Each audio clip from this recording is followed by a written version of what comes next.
అంటే ఎకరం ₹1,00,00,000 అంటే రాష్ట్ర ఆర్థిక పరిస్థితి మీకు ఐడియా ఉందా? సాధ్యపడద్దు అంటారా? ఇన్ని 100% వేల ఎకరాలకి ఎకరానికి ₹1,00,00,000 చొప్పున ఇవ్వాలంటే? ఈజీగా ఒక పక్కేమో రాజధాని నిర్మాణం చేయాలని చెప్పి కాన్సెప్ట్‌లో కూటమి ముందుకెళ్తుంది. మీరు మంచి క్వశ్చన్ అడిగారు. అంటే ఇప్పటికే ప్రతిదాన్ని కూడా అవును. ఆర్థికంగా చితికిపోయింది. గత గవర్నమెంట్ అవును. అప్పుల పాలు చేసిందని చెప్పి పదే పదే చెప్తారు చంద్రబాబు గారు గాని, పవన్ కళ్యాణ్ గాని, నారా లోకేష్ గాని. అవును. ఈ టైంలో మీరేమో రైతుల పక్షాన ఎకరానికి ₹1,00,00,000 ఇస్తే భూములు రైతులంతా సిద్ధంగా ఉన్నారని మీరు చెప్తారు. అది ఎలా సాధ్యం? మీ ఆర్థికంగా ఉంటదా? మీరు అడిగిన క్వశ్చన్ మంచిది. నేను గతంలో కూడా అదే చెప్తా ఉన్నాను. ఈడ భూములు తీసుకొని అమ్ముకుంటున్నారు. రియల్ ఎస్టేట్ వ్యాపారాలు చేసుకుంటున్నారు. అయితే ఇక్కడ వాస్తవంగా రైతు భూములు రాజధాని పెట్టుబడి అన్నారు. మరి గతంలో తీసుకున్న భూములన్నీ ఏమైపోయినాయి? ప్రజాధనం 15,000 కోట్లు ఇక్కడ ఖర్చు పెట్టామంటున్నారు. 34,000 ఎకరాలు ల్యాండ్ ఇచ్చారంటున్నారు. దీనిలో ఒక 25% 8,000 ఎకరం పోయింది. మిగతా అంతా ఏం చేశారు? పోనీ ఇంకా రోడ్లకు కానీ ఇంకా ఏమైనా సగం తీసి సగం ఉండే కనీసం ఒక 17,000 ఎకరాలు ఉండాలి. ఎకరం ఈళ్ళు ఈడ ₹1,00,00,000 ఇస్తే ఎకరానికి కనీసం 100 కోట్లు అమ్ముకోవచ్చు రేపు వాళ్ళు డెవలప్ చేసి. ఏదో ఒక బ్యాంకీలతో టైఅప్ అయ్యి ఒక బ్యాంకీకి ఒక 1000 ఎకరాలు పెడితే 10 కోట్ల లెక్క 10,000 కోట్లు లోన్ ఇస్తారు. అట్లాగా ఒక 5,000 ఎకరాలు పెడితే ఒక 50,000 కోట్లు వస్తాయి. 50,000 కోట్లు రైతులకు కడితే 50 లక్షల కోట్ల ఆస్తి ప్రభుత్వానికి వచ్చింది.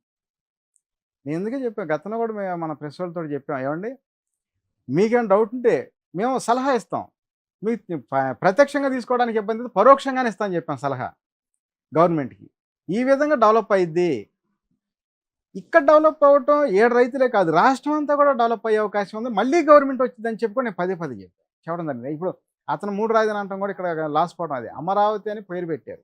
అమరావతి అంటే ప్రపంచంలోనే ప్రసిద్ధి చెందింది. శివుడు 3వ కన్ను తెరిచి 151 సీటు 11 సీట్లకి పరిమితం. అలాగే అంతకుముందు మన రేపు నెక్స్ట్ కూడా మళ్ళీ ఈ కూటమి కూడా అదే పరిస్థితి వచ్చింది. ఇట్లాగే కొనసాగితే ఆల్రెడీ 2 ఏళ్ళు అయిపోయింది, ఇంకో 2 ఏళ్ళు ఉందనుకోండి మళ్ళీ అదే పరిస్థితి. 23లో సగం 11 ఎలా వచ్చినాయి, మళ్ళీ 11లో సగం ఒక 5. ఇది అందుకని నేను ఏమండి మాకు రైతులకి రైతు కూలి న్యాయం చేయండి, మళ్ళీ ప్రభుత్వాన్ని న్యాయం జరుగుతుందని చెప్తున్నాం. మీరు అన్నారు ఇంకా ఆర్థిక పరిస్థితి గురించి ఇంకోసారి చెప్తా. ఎకరానికి ₹1,00,00,000 ఇస్తే 100 కోట్లకు అమ్ముకోవచ్చు డెవలప్ చేసేవాళ్ళు. 50,000 ఎకరాలకి 50,000 కోట్లు కడితే 50 లక్షల కోట్ల ఆస్తి వచ్చింది ప్రభుత్వానికి. ఇది ప్రజలకే ఉపయోగం కదా, రాష్ట్రం డెవలప్ చేసుకోవచ్చు. రాజధానిలో పెట్టుబడి వాస్తవం ఏం పెడతల్లా. రాజధాని భూములు రైతు భూములే రాజధాని పెట్టుబడి అని రాజధానిలో రైతు భూములు తీసుకుని అమ్ముకుంటున్నారు, రియల్ ఎస్టేట్ చేసుకుంటున్నారు ప్రభుత్వం. అంతేగాని ఇక్కడ వాస్తవంగా ఈడ పెట్టింది గవర్నమెంట్ సొమ్ము ఏం లేదు. ఇది వాస్తవం 100కు 100% గ్యారంటీ. ఫస్ట్ నుంచి చెప్పారు రాజధానికి రైతు భూములే పెట్టుబడి అన్నారు. ఏం చేశారు భూములు చెప్పండి? ప్రభుత్వం నుంచే ఓ 15,000 కోట్లు ఖర్చు పెట్టామంటున్నారు. మరి రాజధాని భూములు ఏమైపోయినాయి? ఫస్ట్ కూలింగ్ 33,000 ఎకరాల్లో సగం రోడ్లు పావలా రైతులు పావలా పోయినా కానీ ₹10 అంటే సగం 25% పైన 50% ల్యాండ్ ఉండాలి. ఏమైంది? 17,000 ఎకరాలు ఉండాలి. ఏమైంది? ఇవన్నీ మరి అబద్ధాలే కదా. రైతులందరూ కూడా ఈ క్వశ్చన్ అడిగి నిలదీస్తే ఏమవ్వాలి? వీళ్ళు నాయకులు ఏం కావాలి చెప్పండి? అంటే రైతులు అమాయకంగా ఊరుకున్నంత వరకే ఇలా ఆటలు సాగుతాయి. రైతులు రోడ్డెక్కి ఈ విషయం అడిగితే ఇంకా ఆ రోజు ప్రభుత్వం ఏం చేయలేదు, వాస్తవంగా సమాధానం చెప్పలేరు. అందుకని గతం అయిపోయింది. నెక్స్ట్ అయినా సరే తీసుకునేటప్పుడు ఈ విధంగా ఇచ్చి తీసుకుంటే డెవలప్ అయ్యి తొందరగా ఇంకా ఈ రాజధాని రైతులు డెవలప్ అవుతారు, ప్రభుత్వం అధికారంలోకి మళ్ళీ వచ్చే అవకాశం ఉంటుంది, రాష్ట్రం అంతా డెవలప్ అయ్యింది. నా రిక్వెస్ట్ అదే ప్రభుత్వాన్ని నేను కోరుకునే డిమాండ్. అంటే 2వ పూలింగ్ అని కాదు, 3 ఉంటుంది, 4 ఉంటుంది, 5వ పూలింగ్ ఉంటుంది అని చెప్పి మంత్రి నారాయణ చెప్తున్నారు. ఈ 2వ పూలింగ్కే రైతులను కొంత వ్యతిరేకత వస్తుంది, కొన్ని విభిన్న రకరకాల అభిప్రాయాలు వస్తున్నాయి. దాని గురించి ఎలా స్పందిస్తారు మీరు? 2 కాదు, 3 కాదు, ఇంకా 4 వరకు ఉంటుందని చెప్పి అన్నారు. వాస్తవంగా నేను చెప్తుంది అదేనండి. వాళ్ళు ఫస్ట్ 45,000 ప్రకటించుకున్నారు, మళ్ళీ అది అటాక్ 7 గ్రామాలే 20,000 ఎకరాలు ప్రకటించుకున్నారు. ప్రైవేట్ది 16,000, గవర్నమెంట్ది 4.5 20,500 ఎకరాలు.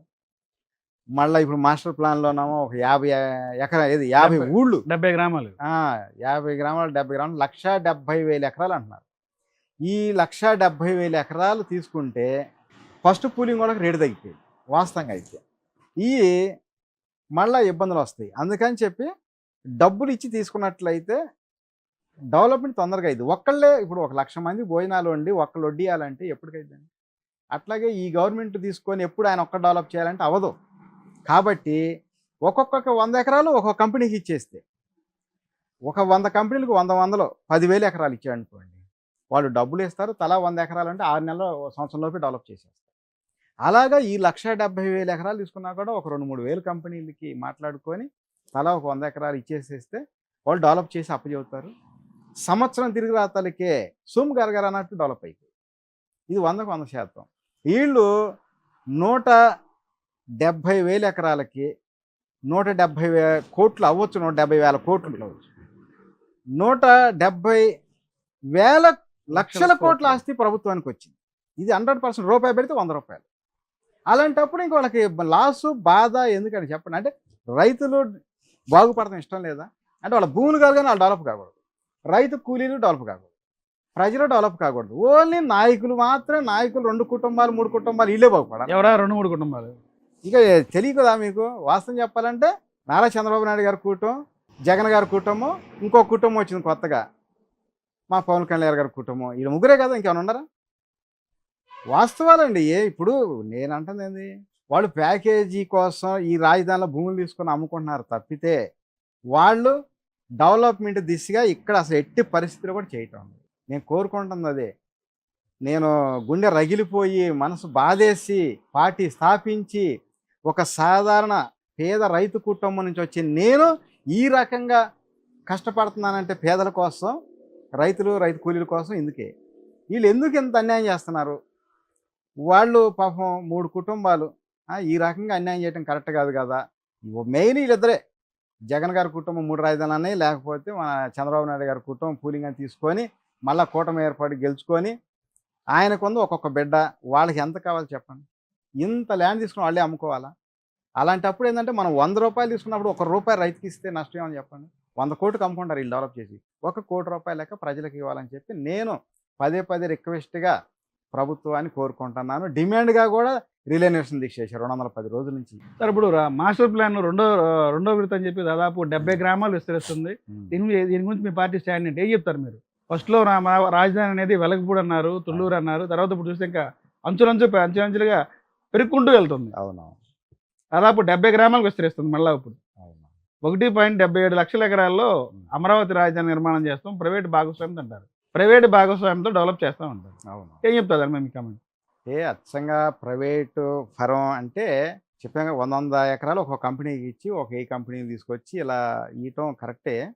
కానీ ఫ్రీగా తీసుకోకుండా ఎకరానికి ₹1,00,00,000 లేదు, గవర్నమెంట్ వాల్యుయేషన్ ప్రకారం 4 రెట్టింపులు కానీ ఇచ్చి తీసుకున్నట్టయితే డెవలప్ అయ్యింది. ఎందుకంటే ఇంకొక మాట నాకు తెలిసిన వరకు ఏంటంటే కేంద్ర ప్రభుత్వం కూడా దేశ 2వ రాజధానిగా అమరావతి చేయాలనేది ఒక ప్రపోజల్ అంటున్నారు. అయితే అయి ఉండవచ్చు. ఎందుకంటే మిగతా రాష్ట్రాల్లో రాజధానులన్నీ కూడా పొల్యూషన్ అది సాధ్యపడుతుంటారా? దేశ 2వ